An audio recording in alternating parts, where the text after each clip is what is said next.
On a tous ce combat en nous. Vous savez, cette petite voix qui dit « Allez, fais-toi plaisir maintenant » face à cette autre voix, plus sage, qui nous rappelle nos grands projets. Aujourd'hui, on décortique cette lutte acharnée, le désir contre l'objectif.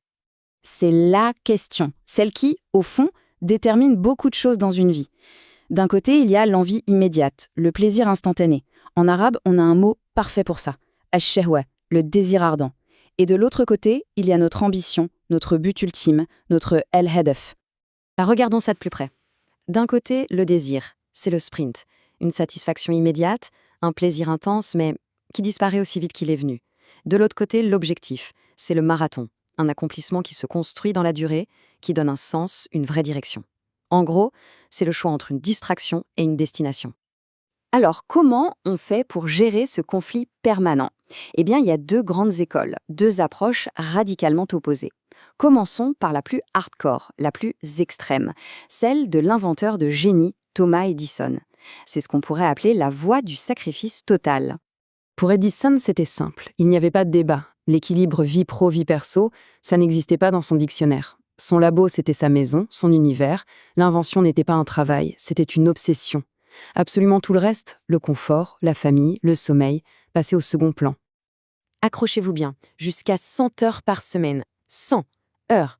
C'est plus de 14 heures par jour, 7 jours sur 7. Le type ne rentrait pas dormir. Non, il faisait des siestes sur un banc de son labo, entre deux expériences. Une dévotion quasi monastique. Chaque minute, chaque particule d'énergie était pour son objectif. Et cette phrase, elle résume tout. Pour lui, le véritable ennemi, ce n'était pas l'échec. C'était le désir d'arrêter, l'envie de se reposer, de lâcher l'affaire. Chaque fois qu'il échouait, il voyait ça comme un test. Est-ce que je cède à la fatigue ou est-ce que j'essaye encore une fois ? Il a brûlé son présent pour éclairer notre futur, littéralement. Bon, soyons clairs, la méthode Edison, c'est extrême. C'est admirable, mais c'est presque inhumain. Alors, est-ce qu'il y a une autre voie, une approche plus gérable ? Oui. Et pour la trouver, on va faire un tour dans le monde du sport de haut niveau. Bienvenue dans la stratégie de l'athlète moderne. Ici, on change complètement de philosophie. Le but n'est plus d'éliminer tous les désirs, mais de les manager, de les maîtriser. L'athlète ne va pas vous dire qu'il n'a jamais envie d'un burger ou de faire la fête jusqu'à 3 heures du matin. Bien sûr que si. La différence, c'est qu'il fait face à ses tentations chaque jour, armé d'une discipline de fer. Et tout ça, c'est un calcul stratégique, permanent. Chaque repas, chaque nuit de sommeil, chaque entraînement, c'est un choix. Est-ce que je nourris mon corps ou est-ce que je cède à ma gourmandise ? Est-ce que j'écoute mon corps qui veut s'arrêter ou est-ce que je le pousse un peu plus loin ? Est-ce que je choisis la récupération ou la soirée entre amis ? Ce ne sont pas des punitions, ce sont des investissements. Chaque petit sacrifice est un pas de plus vers la médaille d'or. Edison l'athlète. C'est inspirant, mais concrètement, comment on applique ça à nos vies avec nos propres défis ? Allez, on passe de la théorie aux choses sérieuses. Voici une petite boîte à outils pour devenir le maître de ce conflit intérieur. Et la clé du succès, ce n'est pas juste de serrer les dents. Non, c'est d'être malin, d'avoir une stratégie. D'abord, connaître son ennemi.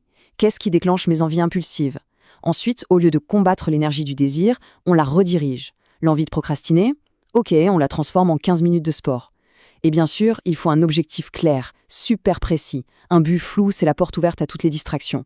Mais le plus important, c'est peut-être de se comprendre soi-même. Pourquoi est-ce que je ressens ça, maintenant ? C'est tout cet ensemble, bien plus que la simple volonté, qui forge une vraie discipline. Alors, au final, on choisit quoi ? Le sacrifice total à la Edison ou l'équilibre calculé de l'athlète ? Quelle est la grande leçon à retenir de tout ça ? Eh bien, la conclusion est peut-être un peu plus subtile qu'on ne le pense. Le but du jeu, ce n'est pas de devenir un robot sans désir. Tenter de les tuer, c'est une bataille perdue d'avance. C'est comme vouloir arrêter un fleuve avec ses mains. Non, le vrai pouvoir, c'est de construire un gouvernail. C'est d'apprendre à naviguer ce fleuve puissant, à diriger son énergie là où on veut vraiment aller. Le désir n'est pas l'ennemi, c'est le carburant. Et la discipline, c'est le volant. Alors, je vous laisse avec cette question. Si on devait choisir une seule petite chose, un seul désir à mieux gérer là, maintenant, aujourd'hui, lequel nous ferait faire le plus grand pas vers notre objectif ultime ?